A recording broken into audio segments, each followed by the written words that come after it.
racing just is started.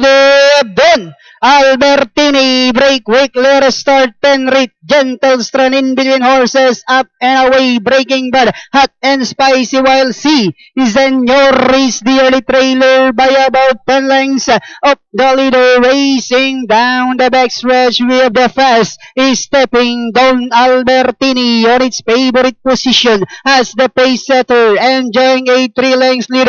Gentle strength is right behind in second, breaking bad. Penrith then comes hot and spicy, up and away, while C Senor is still racing in less inside the 3 octavo. Don Albertini by a length and a half.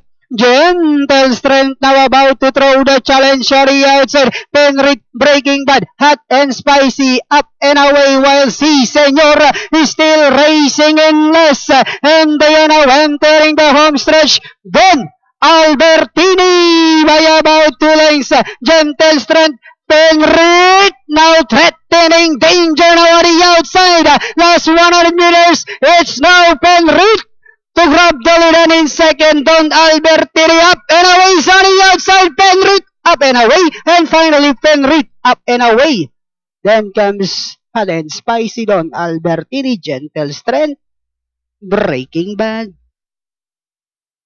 Napakagandang karera po nitong ating race number 8, kung saan ang ating unofficial winner, numero 6, Penrith. Nirendahan nga po yan ni Kelvin Abobo, at masisigundo dyan yung 1A, up and away, na nakita niyo lakas din ang dating ng remate. Numero 4, hot and spicy, tercero, at kukumpleto sa inyong kwarta.